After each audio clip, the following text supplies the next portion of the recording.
हाय beautiful. अरे बबलू तू आवा आवा अंदर आवा। दुनिया के सबसे सबसे खूबसूरत लड़की के हमार तरफ से प्यार भरा happy happy happy birthday. Thank you. वैसे आज तो कुछ अलग ही मूड में लगा ताड़ा। अब का बताई, जब भी हम तोहरा के देखिला पता ना हमरा कुछ हो जाला। हम एगो अलग ही दुनिया में चल जाइला जहाँ हमरा के सिर्फ तू नजर आवेलू। वाह वाह का बात बा। ऐसन डायलॉग्स तो अब तक सिर्फ फिल्मन में ही देखल और सुनल रहनी, जब हीरो हीरोइन से अपन प्यार के इजहार करेला। पर्सनल जिंदगी में पहला बार सुन रहल बानी। बाय द वे तू फिल्मन में एक्टिंग करे के प्लान करता रका या तारा हमरा से प्यार हो गइल बा? सही पकड़ लू तू। आज से पहले हम कबो तोरा के अपन दिल के हाल न कह पैनी। आज मौका मिल ही गइल बा। तहा हम तोहरा से प्यार करीला और तोहरा से शादी करल चाहिला। ओह गॉड, हम तो बस ऐसे ही बोल पड़नी। और तू बबलू देखा, तू हमरा से प्यार करेला ई जान के हम जितना सरप्राइज बानी उतना ही खुश भी। हम तोहार प्यार की इज्जत करेनी काहे कि तू बहुत अच्छा इंसान बाड़ा। इत्तेफाक से कल विजय भी हमरा के प्रपोज कर देले रहे और तब हम बहुत कंफ्यूज्ड रहनी काहे कि सच कहीं त हमरा के तू और विजय दोनों अच्छा लागत रहला। बाकी तोहार आवे से ठीक पहले हम विजय से ही शादी करे के मन बना लेले बानी और अब हम ओकरे से शादी करब। आई थिंक आई लव हिम। कौन विजय? वो मूर्तिकार? कॉन्ग्रेचुलेशंस। Thank you. अरे हमहू ना, हमरा केहू से मिले के रहल, भूल ही गई नी। हम तोरा से बाद में मिलब। हमरा वहीं वॉल स्ट्रीट जाके बा। बाय।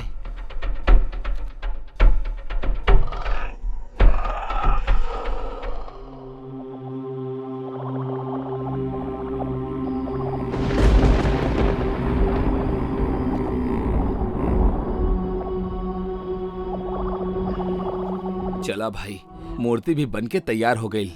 थोड़ा देर सूखे देता नहीं, फिर नेहा के जाके ओकर बर्थडे सरप्राइज दे देहब। एकरा के देख के वो बहुत खुश हो जाई काहे कि वो भगवान शिव के सवारी नंदी जी के बहुत पसंद करेली।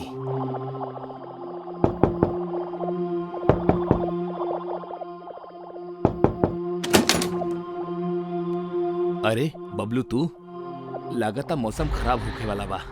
तू अंदर आजा। हम डिस्टर्ब तो ना करी ना तोहरा के? कुछ देर पहले आता था शायद डिस्टर्ब हो जाती हम, लेकिन अब काम से फ्री हो चुकल बानी। तू बतावा इतना राती में कैसे आइला? कुछ ना यार, बस ये जे पास से जात रहनी तब अचानक ध्यान आई कि तोहार घर आसपास ही हा, तो सोचनी तो से मिलत चली तो आगे नहीं। तोहरा कोनो प्रॉब्लम तो नहीं ना? कैसन बात करो तारा यार, भला हमरा काहे प्रॉब्लम हुई? लेकिन हमरा के बा, हमरा प्रॉब्लम बा।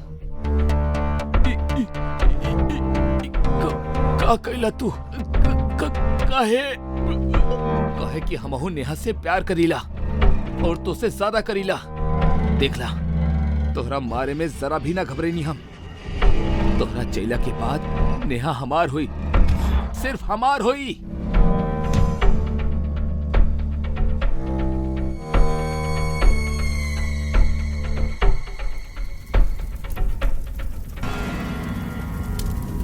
नेहा, विजय के घर में आग लग गई बा। का भइल विजय के? वो मर चुकल बा। वो आग में जल गई नेहा, वो आग में जल गई।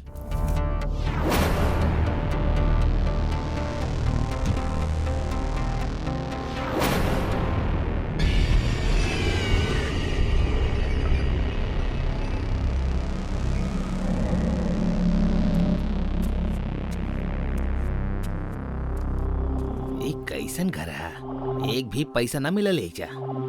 लागता घर के मालिक बहुत कंजूस है। मूर्ति के अलावा कुछ नजर ना आ रहा बा। खैर कोनो बात ना, ये मूर्ति के ही बेच के पैसा बना ले। अब ये वाला मूर्ति तो बहुत खूबसूरत बा और सबसे अलग भी।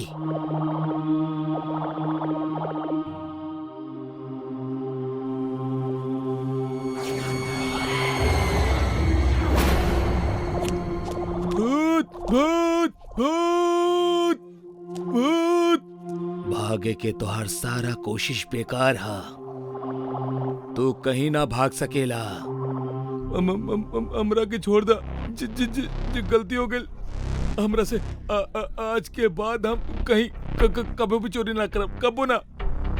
अगर तोहरा के जिंदा रहे के बा तो हमारे को काम कर दा।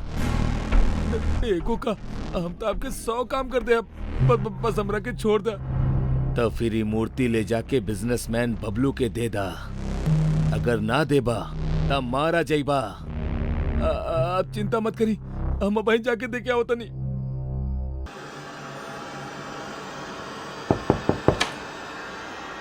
जी कहीं जी हमरा बबलू जी से मिले के बा। हम ही बानी बबलू। बोली।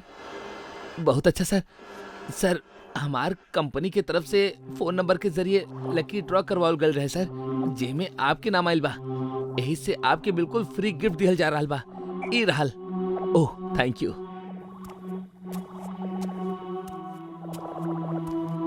वाह कितना खूबसूरत मूर्ति बा। ऐसन मूर्ति तो ओकरा भी बहुत पसंद बा।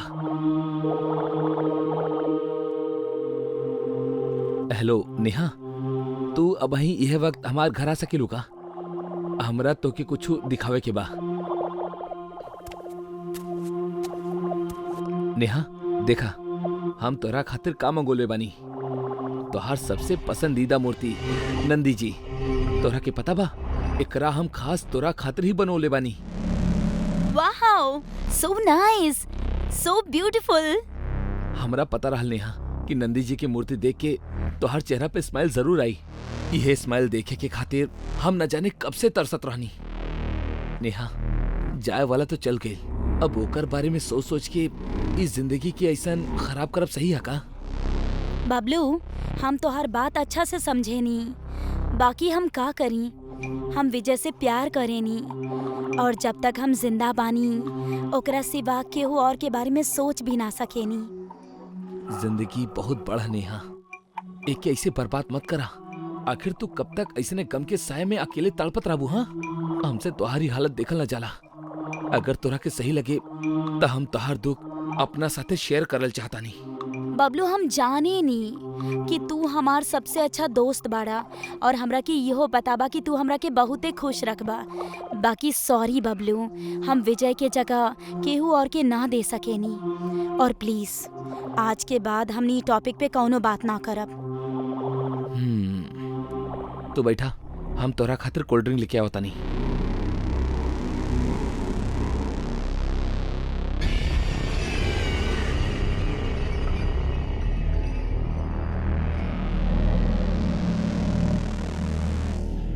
जौन चीज हमरा प्यार और प्रार्थना से ना मिलेली नेहा, ओकरा हम साम दाम दंड भेद से हासिल कर लेला। कुछ ही देर में तू हमार बाहों में होबू। इला कोल्ड ड्रिंक पीला, एकरा पिए से तहार दिमाग थोड़ा ठंडा और ताजा हो जाई। कोल्ड ड्रिंक मत पी नेहा।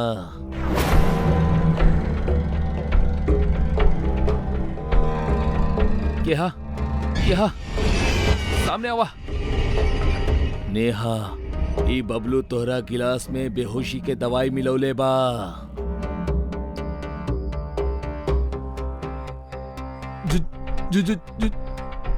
झूठा नेहा, हम कुछ ना मिलौले बानी। क्या सामने आवा सामने।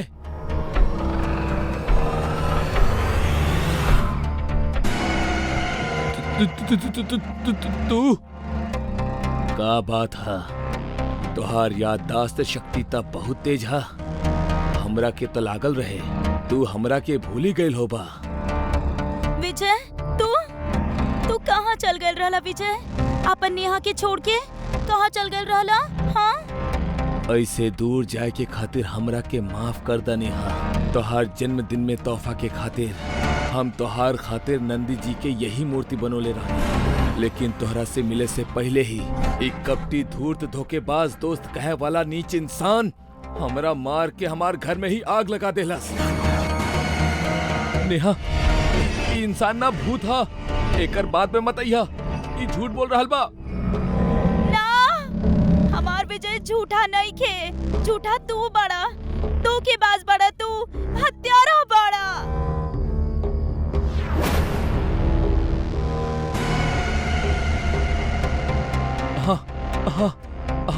बानी और हत्यारा हम तोहरा वजह से ही बनल बानी, समझ लू। हम तोहरा जान से ज्यादा प्यार कर ले बानी नेहा, लेकिन तू हमरा के छोड़ के कि 2 टके की मूर्ति कार के चुन ले लू। अगर तू हमरा के ना ठुकराले होतू और हमरा से शादी कर ले होतू तब विजय के मरे के ना पड़त, समझ लू। तू बनौले बाड़ू हमरा के हत्यारा। विजय बचावा हमरा के, बचावा विजय। खबरदार अगर आगे बढ़ लता हम एकरा के मार दे। चला जा यहाँ से, चला जा। तू एको आत्मा के धमका रहल बड़ा।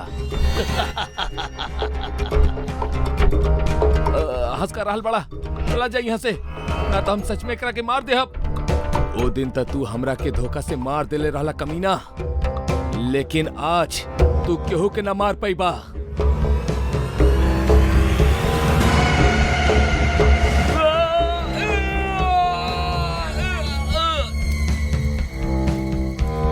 नेहा, हम जायल त ना चाहतानी, लेकिन हमरा के जाए के ही होगी। लेकिन जाए से पहले तोहरा से बस यह कहल चाहतानी कि हम तोहरा से बहुत प्यार करेनी नेहा। हम तरह से बहुत प्यार करेनी Vijay. I love you too. तोहरा बिना हमार जीवन के कोनो अर्थ नहीं खे। हम तरह साथे चलब विजय। अगर ओकरा खातिर हमरा मरे के भी पड़ल ना तो हम मरब, और मरे के बाद हमनी दोनों अपन दुनिया में खुशी खुशी साथे रहब। ना नेहा, आत्महत्या करा पाप हो खेला। तू ये पाप मत करा, वादा करा। तू जीबू, तू हमार खातिर जीबू, वादा करा नेहा। अगर तू ये चाहेला विजय तो ठीक बा, हम जिया, खुश रहिया। और तू भी। चला तानी। विजय।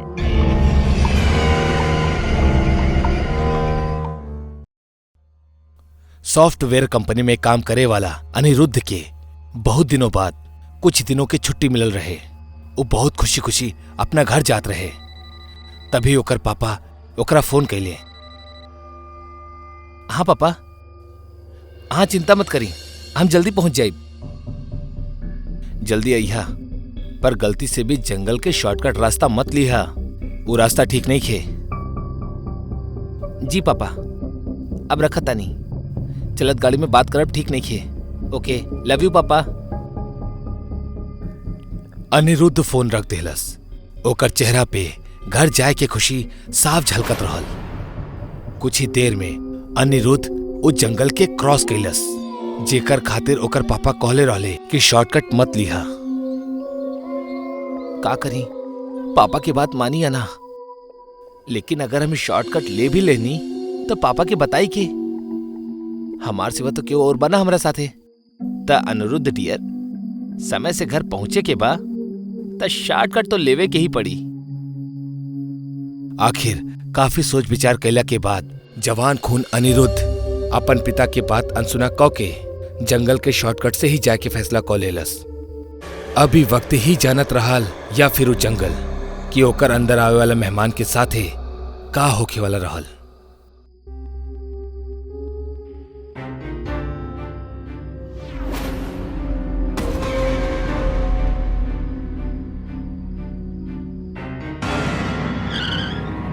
ओ गॉड,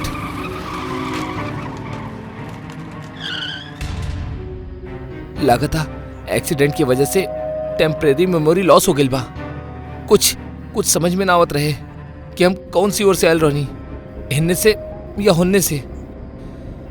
एक्सीडेंट से लगल चोट के दर्द के साथ साथ अनिरुद्ध जंगल से बाहर जाए वाला रास्ता पर चले लागल। लेकिन कुछ ही देर बाद वह रास्ता से वापस एक्सीडेंट वाली जगह पर पहुंच गए जहां से वो आयल रहे। ई देख अनिरुद्ध बुरी तरह से डर गए। ई कैसे हो सकेला, हम उ तरफ आगे बढ़ल रहनी, फिर यह कैसे आ गई नी। अनिरुद्ध बहुत कोशिश करत रहल वो जंगल से बाहर निकले के खातिर, लेकिन वो बार बार वह जगह पर वापस पहुंच जात रहे जहां एक्सीडेंट भइल रहे। लेकिन तब भी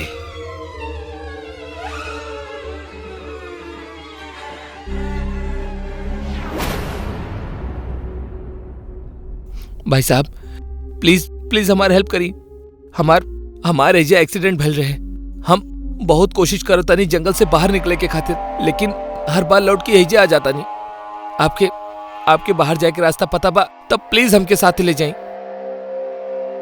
ठीक बा, बैठी।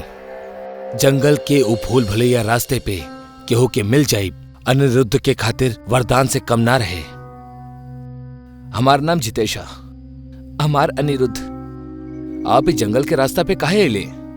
पापा मना के ले रहे, लेकिन घर जाके जल्दी में हम ही शॉर्टकट ले लेनी और फंस गए नी। जितेश अनिरुद्ध के जंगल से बाहर तो ले गई, लेकिन वो खुद अपन कार के जंगल से बाहर ना ले आयल। आपकी मंजिल आ गई, जंगल यही से खत्म हो खेला। आप जैसे और भी लोगन की मदद करे के बा।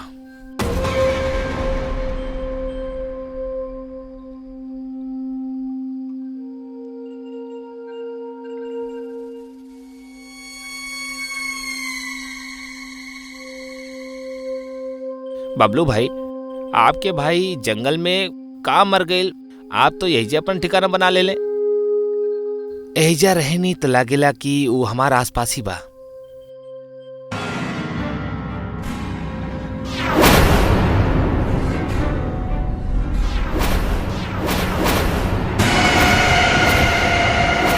एक मरल आदमी अनिरुद्ध के जंगल से बाहर छोड़लस। ई सोचा थी ओकर हालत खराब हो गई।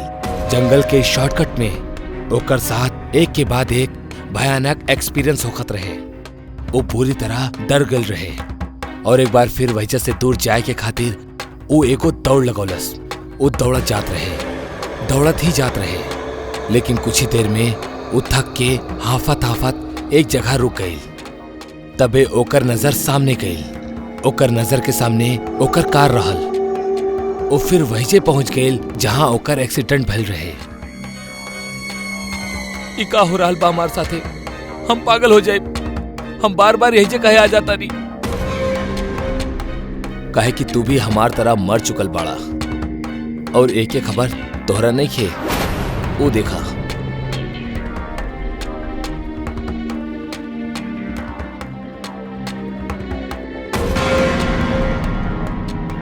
जिंदगी में जब केहू बड़ तोहरा के कुछ ना करे के खातिर कहे तो ओकरा ना करे के चाहिए, और शॉर्टकट ता कब्बो ना लेवे के चाहिए।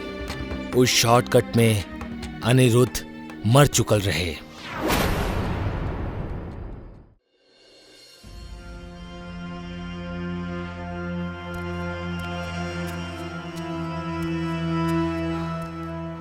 गाइस, थोड़ा और चढ़ाई करे के बा, फिर हमनी पहाड़ के चोटी पर होखब।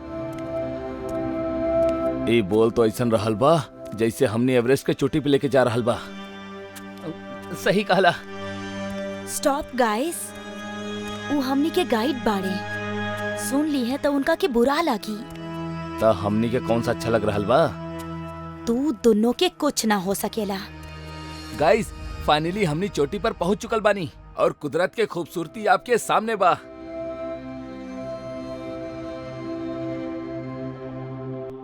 ओहो माय गॉड, ये तो बहुत ही सुंदर बा।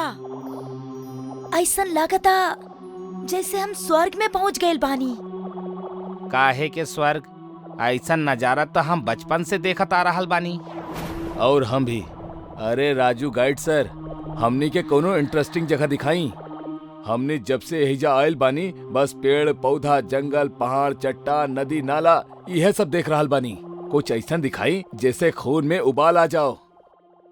यस, अमित सही कह रहल बा ऐसन कोनो जगह? हाँ, बात तो सही। गुड, तो राजू जी वहीं ले चली इनका के, ना तो दिमाग के नागिन बैंड बजा दिए है ये दोनों। लेकिन वहाँ जाए में खतरा बा। अरे उहे तो चाहिए राजू सर, लाइफ के सिंपलिसिटी से तंग आ चुकल बानी हम। खतरा ही चाहिए। आप वहाँ लेकर तो चली यार। बिल्कुल। वैसे वो इंटरेस्टिंग जगह बा का? काली पहाड़ी के गुफा। अरे बाप रे, का नाम बा, काली पहाड़ी के गुफा। अरे सर, कहाँ छुपा के रख ले रहला ई मस्त जगह? नाम में ही एक्साइटमेंट था। वैसे खास बात का है ई काली पहाड़ी के गुफा में? ई गुफा के बारे में बहुत सारा बात बा, लेकिन हमार दादी जौन हमरा के बतौले रहनी उ सबसे अलग बा। और का बतौले रहनी ऊ? ई गुफा लगभग 500 साल पुरान बा, जेमे एगो खूंखार तांत्रिक रहेला। उ अपना काली शक्ति के बढ़ावे के खातिर लोगन के खून चूसब शुरू कर देले रहल, जौन यहाँ के राजा बलि के बर्दाश्त ना भइल। एही से उ दुष्ट तांत्रिक के मार देले। तब से लेके आज तक तांत्रिक के लाश उहे गुफा में कहीं दफन बा। वाओ, कहानी तो बहुत ही इंटरेस्टिंग बा। ई कहानी ना सच हा। जौन भी बा, लेट्स गो देयर, वहीं चलल जाओ। हाँ यार, बहुत मजा आई। ना ना, हम तू लोगन के काली गुफा ना ले जा सकीला, वहीजा हमनी सबके जान खतरा में पड़ सकेला। जब जाए के ही ना रहल त हमनी के ओकरा बारे में बताइला ही काहे? एग्जैक्टली। आई एम सॉरी, हमरा उ जगह के बारे में आप सबके ना बतावे के चाहत रहे। प्लीज आप सब भूल जाई कि हम आपके कुछ बतौले भी रानी। वो ना हो सकेला। ओके, एक काम करल जाओ, अगर आप हमनी के ओ गुफा तक ना ले जा सकेले त हमनी के वहाँ जाए के रास्ता ही बता दी। सिंपल, हमने खुद चल जाए। यार तू दोनों इतना जिद काहे कर रहल बाड़ा? जब ही कह रहल बा कि वहाँ रिस्क बा त जाए के जरूरत का बा? यह तो कह रहल बानी हम। तू दोनों प्लीज समझे की कोशिश करा, काली गुफा में जान के खतरा बा। उहे तक कहानी हम आपके, हमनी उहे खतरा के तो मजा लेवे के बा। एडवेंचर चाहिए हमनी के लाइफ में।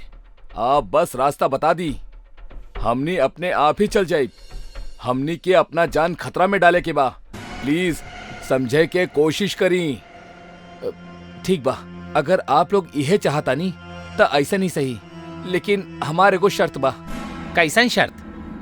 आप लोग वहाँ कोनो भी चीज के हाथ ना लगाई। शर्त मंजूर बा।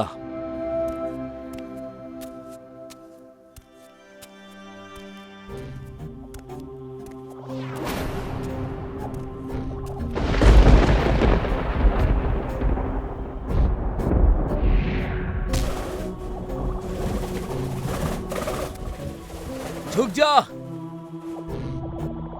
चला, टॉर्च ऑन कर ला।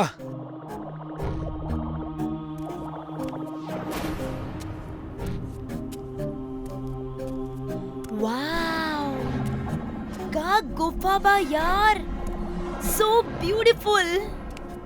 सचमुच कहानी से भी ज्यादा मजा था एकरा के देखे में बा। प्लीज कोनो भी चीज के छुइया मत। टेंशन मत ली सर।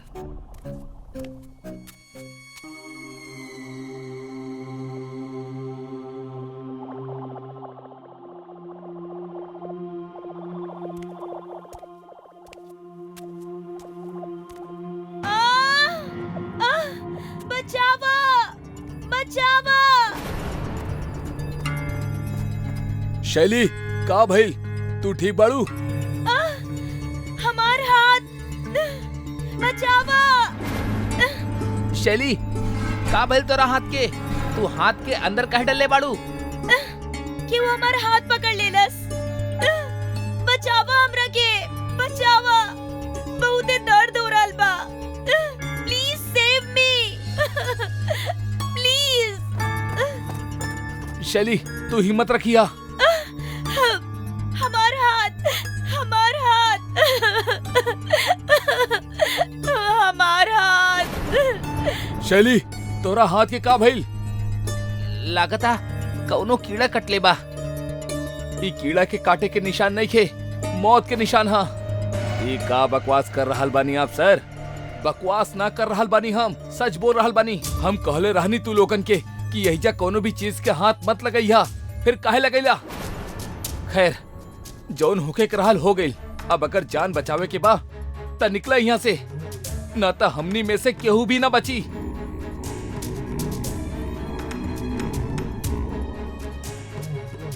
ना भगबू त मरबू। यहीजा शैली दर्द से करहा रहल बिया और आप बड़े की कुछ भी अनाप शनाप बक रहल बड़े। हाँ, बंद करी अपनी बकवास घटिया नुसी बात के। तू लोग समझत काहे ना बाड़ा? वो जागे वाला बा, निकला यहाँ से। प्लीज सर, आप 1 मिनट चुप रही और हमरा के शांति से पट्टी करे दी।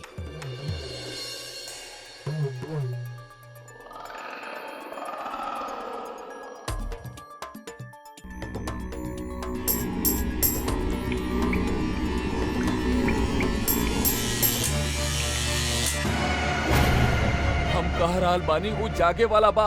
यहाँ से भागा चला। अब तो बहुत देर हो चुकल बा हमार कोमल शिकार। अब केहू यहाँ से भाग ना सकेला। हम जाग उठल बानी। के हा? खूंखार तांत्रिक। मतलब हमने जौन सुनले रहनी वो कहानी ना सच रहे। तो तहरा के का लागल कि हम मजाक कर रहल बानी? हमार तो कुछ समझ में ना आ रहल बा। बोला, सबसे पहले तू लोगन में से के हमार भूख के मिटाई? जल्दी बोला। हम 500 साल से भूखा बानी। तू आवा, तू भरा भरा सा लागत तारा। आवा, हमार भूख के मिटावा। ना ना, हाँ हमरा पास मत आवा। तू एकरा के खाला एकरा के।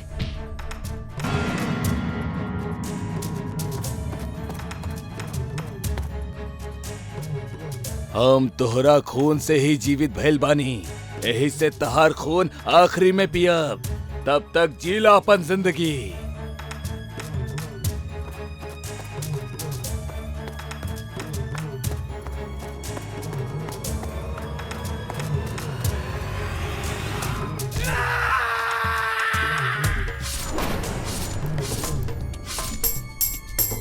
चला भागा।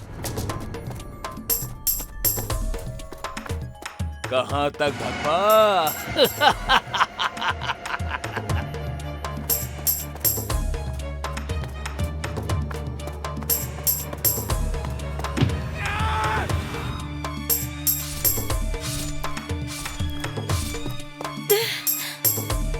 तांत्रिक हमार दोनों दोस्तन के मार देलस। अब वो हमनी के भी मार दी है। अब हमनी का कइल जाओ?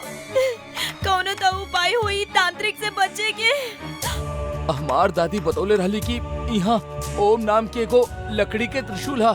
अगर तू ओकरा के ओकर दिल के आर पार कर देबू तो वो वापस हो जाई। हमरा से ना हुई। हम आज तक एगो मच्छर तक नहीं के मारने। ते इतना बड़ तांत्रिक के कैसे मारब? आप भी तो ओकरा के मार सकेनी ना? ऐसन होखत त हम तहरा के ना भेजती। बाकी हम ही काहे कि हमार दादी बतौले रहली कि जेकर भी खून से तांत्रिक जीवित होखी सिर्फ उहे ओकरा के मार सकेला। हम त्रिशूल के ढूंढतानी। तू तांत्रिक के ध्यान भटकावे के कोशिश करा।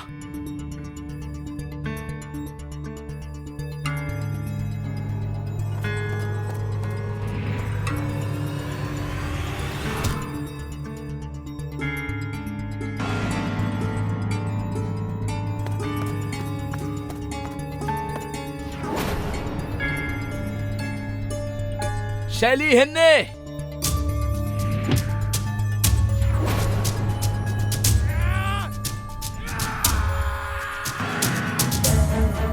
मरे से पहले तहार कोनो आखिरी इच्छा होके तब बता दा। तू तू तू हमारा आखिरी इच्छा पूरा करबा।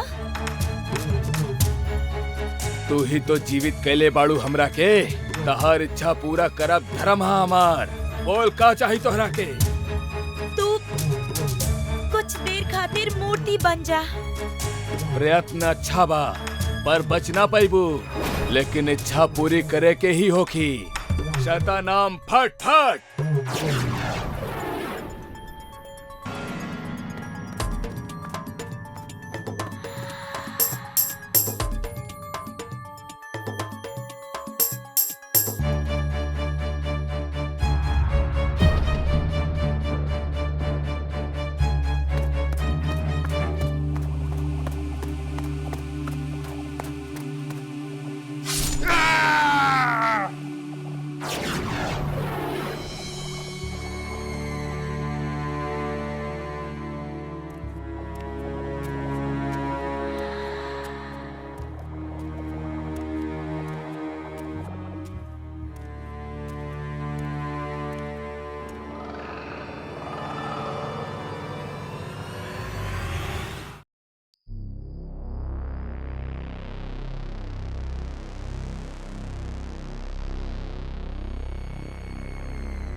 हे भगवान, ई बुढ़ापा भी ना। अरे माँ जी रुकी ना, हम उठा देता नहीं। अरे अरे बेटा, काहे तकलीफ लेताड़ा, हम उठा ले हब। अरे माँ जी इमे तकलीफ के का बात बा, 1 मिनट में हो जाई सब। इली माँ जी। सच बोली बेटा, बहुते सही समय पर भेजले बाड़े भगवान तहरा के। झुके में बहुत तकलीफ होता ही उम्र में। बहुत बहुत शुक्रिया तोहार। अरे मैं शुक्रिया जैसन कोनो बात ना माँ जी, आप हमार माँ की उम्र के बानी और माँ के सेवा करे से ता पुण्य मिलेला। बहुत प्यारा बात करताड़ा बेटा तू। नाम का बा तोहार? रघु। और हमार नाम शकुंतला। अच्छा बेटा, चला तानी, भगवान तोहार भला करी है। बुरा ना मानी माँ जी, तक का हम पूछ सकीला कि आप कहाँ जा रहल बानी? एमे बुरा माने वाला कौन बात बा बेटा। इहे अत्ता पीरे तक जा रहल बानी, उहे हमार घर बा। ताई हम आपके छोड़ देता नहीं, हमरा भी अत्ता पीर की ओर से ही जाए के बा। टैक्सी बा हमरा पास। ये तो बढ़िया हो जाई, हमरा से तो चलल भी ना जा रहल बा। बाकी बेटा, तहार कपड़ा तो टैक्सी ड्राइवर वाला नहीं खे। माँ जी वो कपड़ा गंदा हो गल रहे, धोए के समय ही ना मिलल। अकेला रहे नी ना, शादी ना भइल बा वहीं तक, यही से आज सादा कपड़ा में बानी। यही से पास में ही बा हमार टैक्सी। आई ठीक बा बेटा, चला। तल आई, ई सामान हमरा के पकड़ा दी। अब बेटा कहले बानी तब बेटा वाला काम भी तो कर ली।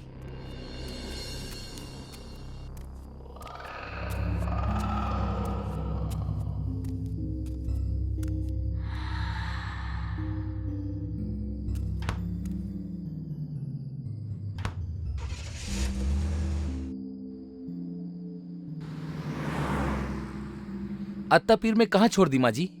आनंद कॉलोनी में एंट्री करते ही सीधा हाथ पर मोड़ लिया बेटा। ओ गली में आखिरी घर हमारे बा, 610। जी माँ जी।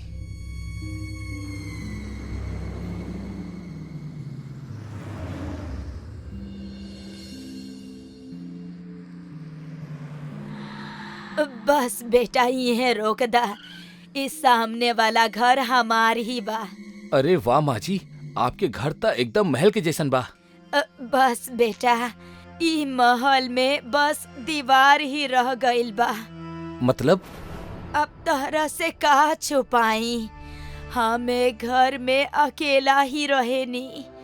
हमार सिवाय घर में अब केहू नहीं खे। जितना अपन रहले सबके एक एक करके ऊपर वाला अपना पास बुला ले बेटा। जाने कब हमार नंबर आई। शुभ शुभ बोली माँ जी, भगवान करे आपकी उम्र लंबा होके। ऐसन मत बोला बेटा, जितना जिए के रहे जी लेहनी। अब त ई फल और सब्जी लावल भी मुश्किल हो गइल बा। ऐसन हाँ तो हमरा के याद कर लिहल करी माँ जी, हम ले जायल करब आपके मार्केट। ई हमार नंबर है। ठीक बा बेटा, कितना पैसा भइल तोहार? कैसन बात करतानी माँ जी, एक तरफ बेटा कर रहल बानी और दूसरा तरफ पैसा के बात कर रहल बानी। कौनो बेटा अपना माँ से किराया लेवेला का? खुश रहा बेटा, खूब तरक्की करा।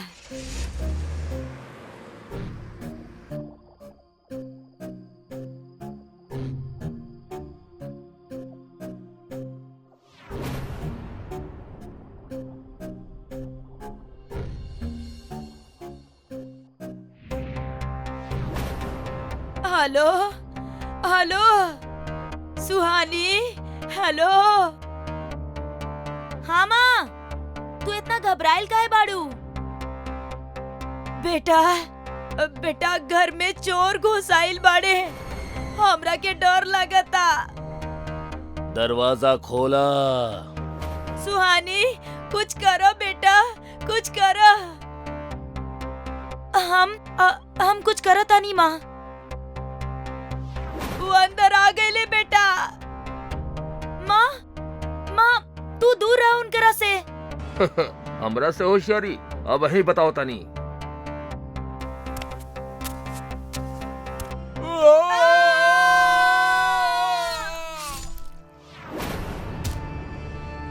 माँ पापा का भइल माँ पापा। मर गए दोनों।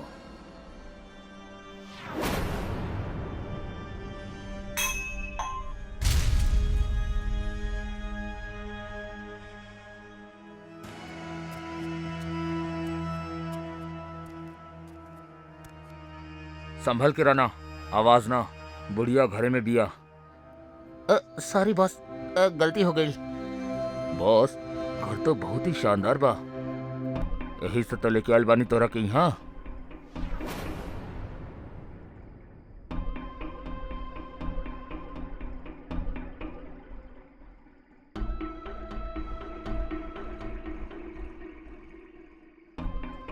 ध्यान से काम करा सब, अब कोनो आवाज ना होके के चाहिए। के बाड़ा तू लोग।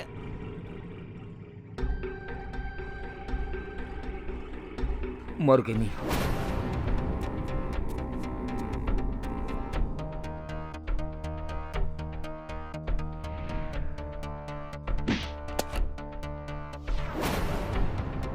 पकड़ एकरा के, एकरा हाथ में भी सोना के कंगन बा, उतार ले एकरा के। देखा छोड़ दा हमरा के, ई गलत बा। जौन तोहरा खातिर गलत बा बुढ़िया, वो हमरा खातिर सही बा। दिल्ली एनसीआर और नोएडा में चोरी करत करत हमरा के सालों बीत गईल, लेकिन हमने कबो पकड़ल न गईल बानी। हाँ, बस एक गलती जरूर दूसर बार हो गईल बा। पहला गलती में आनंद विहार में रहे वाला बुढ़ा बुढ़िया मरल रहे, अब तू अत्ता पीर वाला मरबू। तू रहला रघु टैक्सी ड्राइवर। तू पहचान ले लू बुढ़िया।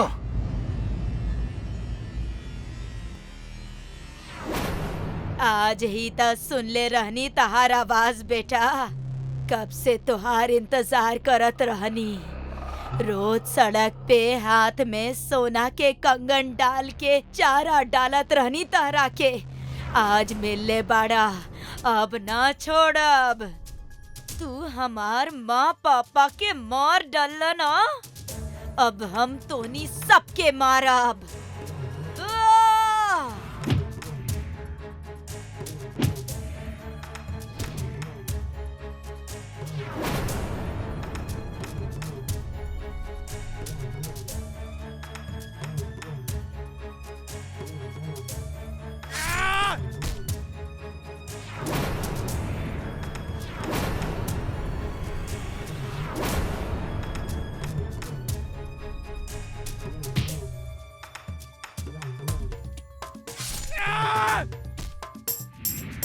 साली बुढ़िया, तू हमरा दोस्त के मार डालू ना, छोड़ तोरा के हम।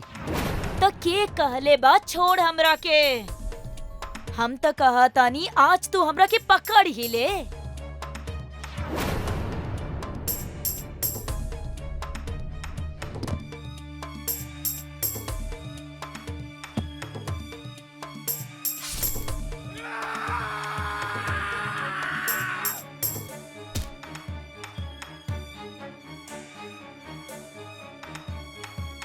बस बस, बहुत भयल सांप और नेवला के खेल। तू हमरा यहाँ चारा डाल के लायल रहलू ना, तू हमरा चारा डाल के ना लायल बाड़ू। तहर मौत तोरा के हिजा लेके आयल बा, अब तू ना बचबू। ओमे गोली नहीं खे रघु।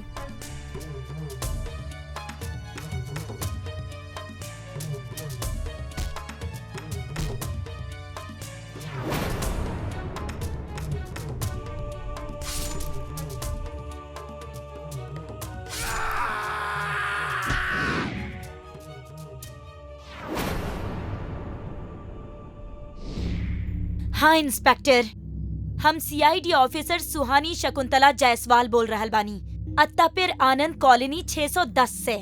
हमार घर में 3 चोर घुस आइल रहले, सेल्फ डिफेंस में तीनों मारल गईले। Please come fast. आज हमार माँ पापा के आत्मा के शांति मिल गई होखी।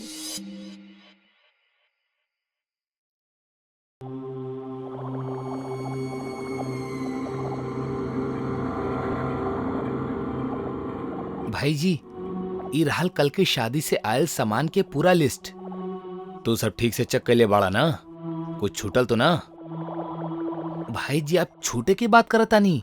यहाँ तो 10 थाली, 20 चम्मच, 2 चादर और 1 तकिया पे पूरा बाराती मोर्चा मार गेले। जब से हम ई पार्टी ऑर्गेनाइज करे के काम शुरू कले बानी ना सोनू, तब से एक बात तो पता चल गेल। पूछा का? पूछ लेनी, बताई का? बचपन में हम अड़ोसी पड़ोसी के घरे में अलग अलग प्लेट गिलास देख के हमेशा हैरान रहत रहनी कि इनकर बर्तन अलग अलग काहे बा। कोनो शौक हा या फिर आदत। लेकिन अब जाके पता चलल कि ई ना तो शौक हा ना आदत। ऊ तो बर्तन शादी बारात में जाके इकट्ठा के ले बड़े। मतलब दुनिया के ई आदत बाबा आदम के जमाने के हा। सही बोलनी भाई जी, तीर एकदम निशाना पे हा।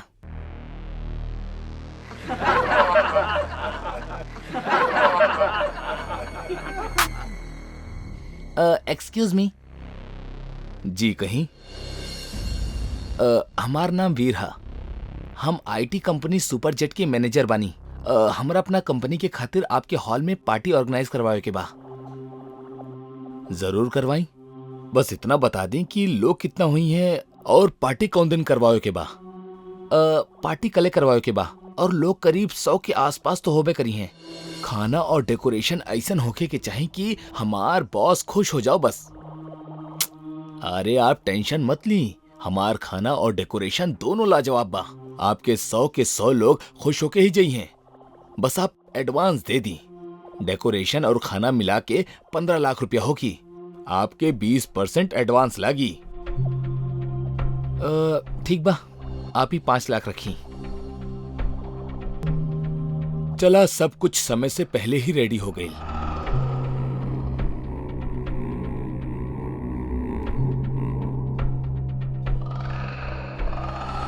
इका कोल्ड ड्रिंक ठंडा काहे ना बा? सोनू, सोनू, ये फ्रिज में पानी और कोल्ड ड्रिंक ठंडा काहे ना हो रहा बा? माफी भाई जी, हम आपके बताओ भी भुला गए नहीं कि फ्रिज खराब हो गई बा। माफी के बच्चे, आज पार्टी बा और तू बताओ भी भुला गेला कि फ्रिज खराब बा। अबे बूढ़बा, कहीं के ध्यान कहाँ रहेला तोहार? नवा नवा काम के बैंड काहे बजावे पे तुलल बाड़ा यार। अब पार्टी में जौन गेस्ट आई हैं उनका कोल्ड ड्रिंक ठंडा पानी कैसे पिलाए हम? बताओ हमरा। भाई जी, आप गुस्सा मत होखी। हमार पास एगो जुगाड़ बा। स्टोर रूम में एगो बहुत पुराना फ्रिज रखल बा जौन चालू हालत में बा। आज हम वही से काम चला लेता नहीं, कल बदल लेहल जाई। का कहता नहीं भाई जी? के अलावा हमार पास कोनो और भैंस के चारा हा का जौन पूछा तारा का कहा तारा भाई जी? चला स्टोर रूम, दिखावा फ्रिज हमरा।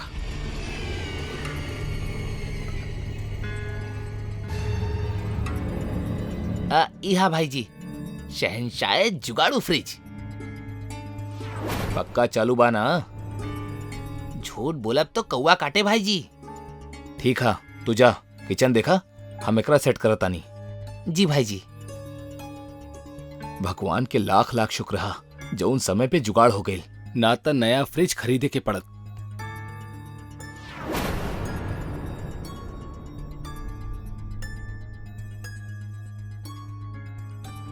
खोला खोला, हमरा बाहर निकाला, ना तो हम मर जाए। हमरा बाहर निकाला, हमरा बाहर निकाला, हम मर जाए। खोला प्लीज। ये आवाज तो फ्रिज के अंदर से आ रहा बा, मगर ओमे तो हम कोल्ड ड्रिंक्स रख ले रानी। ओकर अंदर तो केहू ना हो सकेला। फिर ये आवाज?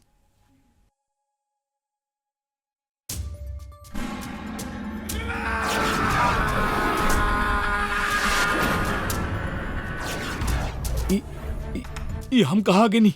ये कौन सा जगह बा?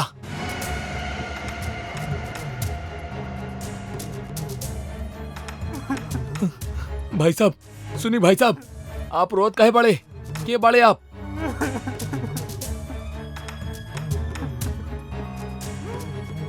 भाई साहब कुछ बोली ना। ऐसे ऐसे मत देखी भाई साहब, हमरा के डर लग रहा बा। आपके नाम कहा? जल्दी से भाई जी के बता दी कि पानी के टैंकर बिना पैसा लिए न आई। भुला गई नहीं तो फिर से भाई जी के डांट खाए के पड़ी हमरा के। भाई जी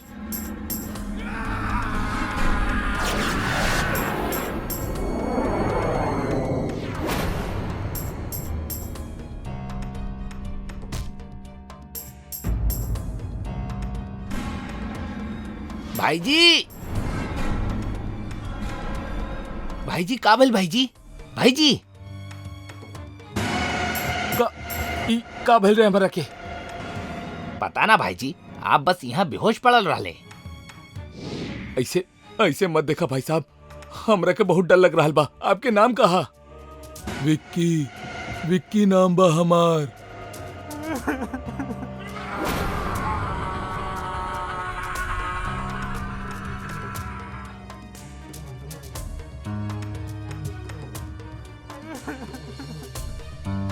ई का सोच रहल बनी भाई जी? कुछ ना, खाना रेडी भइल? खाना तो रेडी हो गइल बा भाई जी, पर वो पानी के टैंकर वाला पिछला बकाया भी मांग रहल बा। हाँ ठीक बा, इला केहू और के भी बकाया होके तो उहो के चुका दा। जी भाई जी, पर आप? हम ठीक बानी, तू जा। काम तो अच्छा भइल बा, का कहा तारा? वाकई डेकोरेशन गजब के बा, बस खाना भी डेकोरेशन जैसे नहीं होके चाहिए।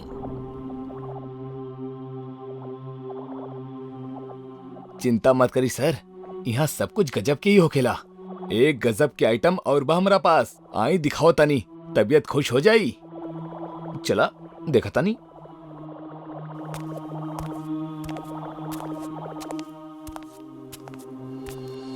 ये देखी सर, वाओ, ये फ्रिज तो एंटीक पीस लग रहा बा। मदनी फ्रिज के एंटीक दिखा भी फ्रिज के खासियत था या कुछ और भी खासियत बा में? ये फ्रिज के पीछे एगो कहानी छुपल बा, वो बहुत खास है। कौन सा कहानी? विक्की के तो जानत ही होई हैं आप लोग।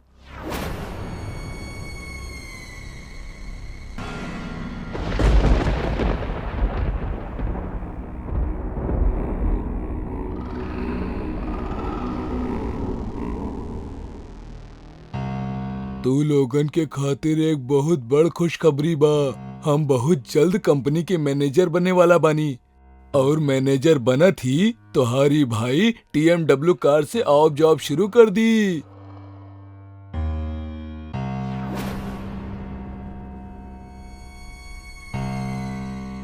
ये तो बहुत खुशी के बात बा, काहे दोस्त लोग?